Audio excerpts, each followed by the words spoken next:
Welcome back. I had a few questions about a certain tool that I use when I port, and it's one of them tools that you don't see too often because most guys don't use it. And there's a technique that you need to use when using it, and I'll show you what it is right here.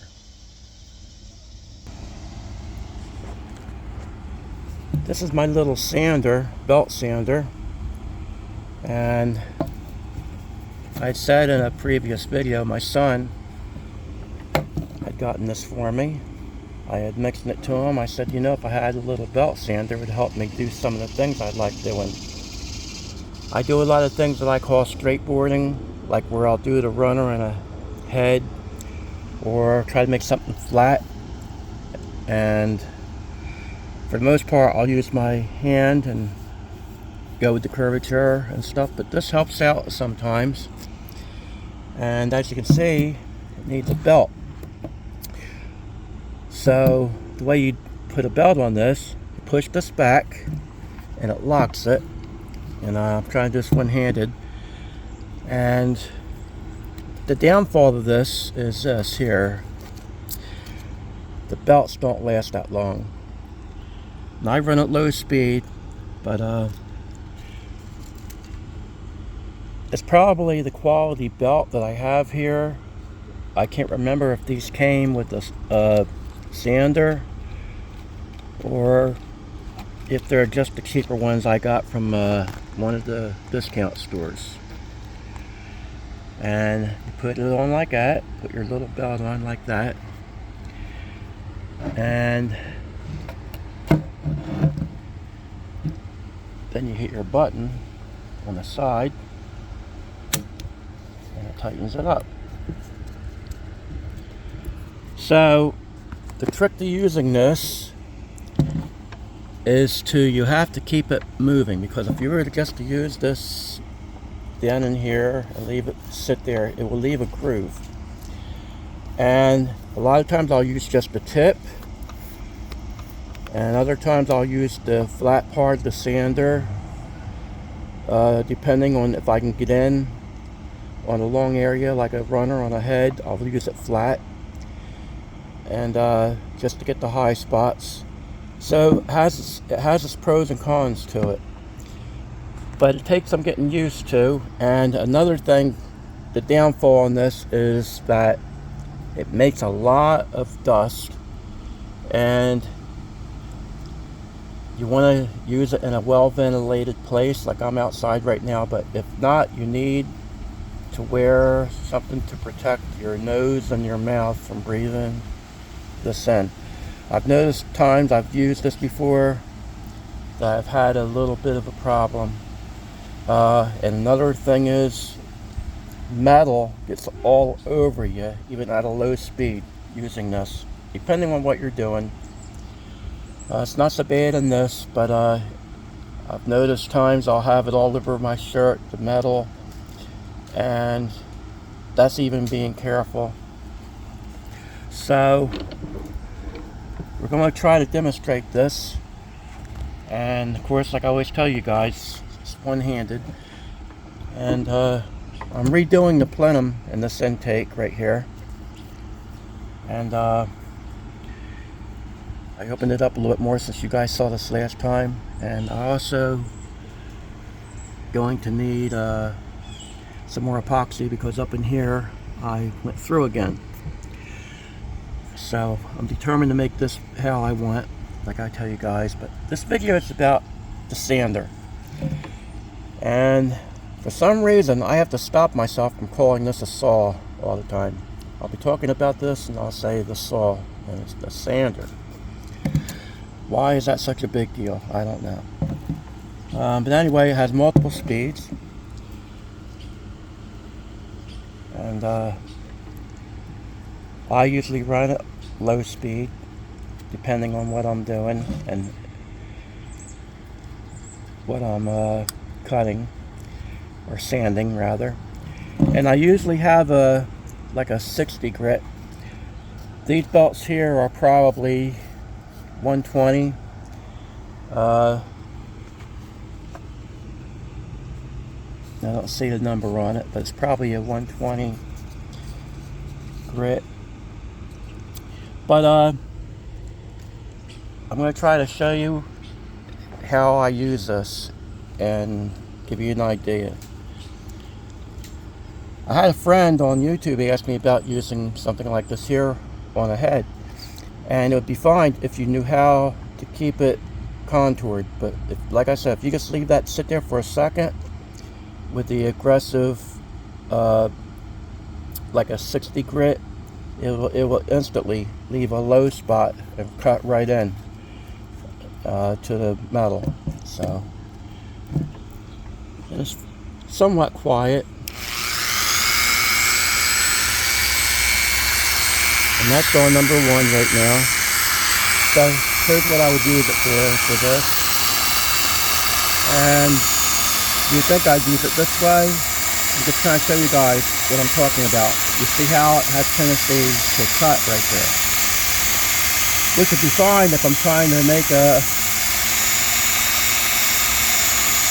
spot there and cut into it. It would be good, but that's not what I'm trying to do. So I'm going to turn it this way.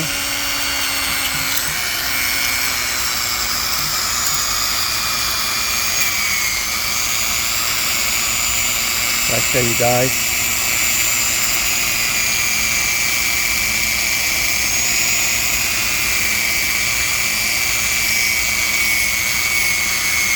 I did it how I went along the edge here. As you can see, that little bit I did left a groove.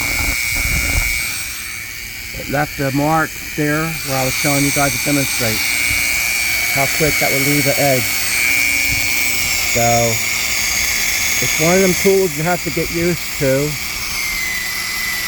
and that's deeper than you would think it would be. As you can see, how much it's taken to try to get that out right there. Well, I just left that belt there for just a second, so that's what I was saying. And it's hard doing this with one hand. I'm just trying to show you guys something, because it does pull you around a little bit.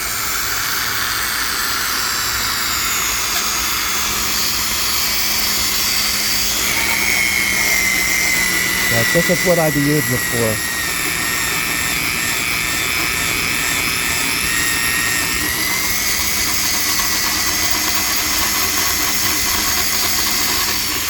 What I'm doing here is I'm actually trying to get a little bit more plenum volume, and as you can see how deep these little factory marks are, I'm getting that much more volume out of the this area right here, this side of the plenum. So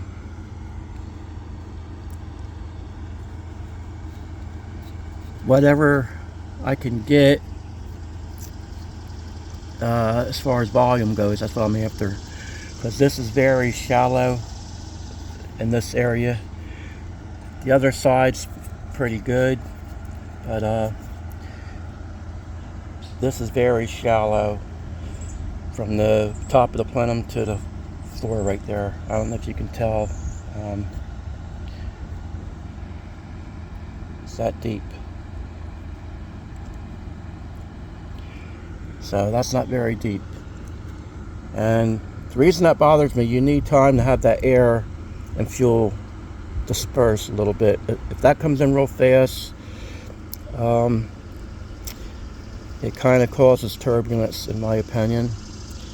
But let's get back to the tool here. So this would be good for somebody to want to just use it in certain areas at certain times. This is not a one tool does everything. You switch back and forth. Like I'll go from this to using my fingers and a piece of sandpaper, or going back to a cartridge roll. So it's just one of the tools that you use. that may help you. And some guys have used this and they said it's more trouble than it's worth. So it all depends on what you're using it on and the kind of work you're trying to do, if it's going to be a good thing or a bad thing for you. Sometimes it helps me out, and other times it's not worth me taking time to plug it in. So it all depends what you're doing. And only you know what works well for you. So sometimes it gets me out of a situation where I can't reach up in there, and this will get just enough to fix the situation. Like right here, I told you guys before I was trying to get that peak off back here, and I'm able to do that. Now, one of the other things I wanted to mention that I almost forgot to mention, it has this little knob here you turn, and that allows you to change the angle of the sander. I can use it straight. Sometimes I leave this loose and it'll actually change on its own. Like I can use it like this here, and I'll just go like that there, and I'll go straight again with it. So you can leave this loose sometimes, and it's better doing it that way. Like I'll demonstrate leaving it loose, like where it could just change itself back and forth if you put pressure on it. So let's do that little demonstration.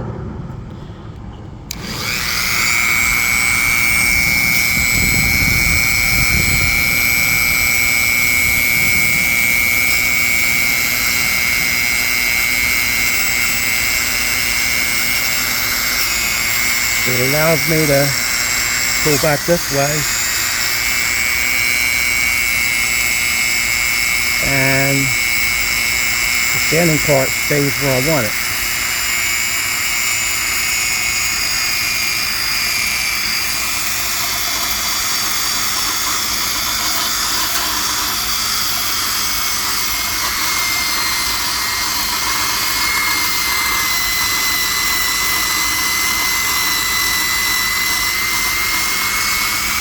And I use it to equal out the sides right here.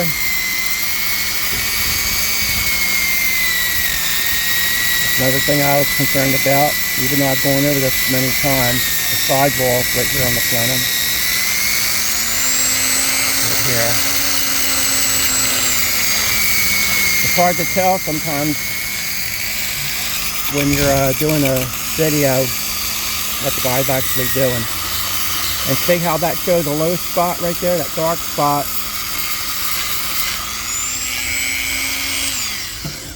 That dark spot.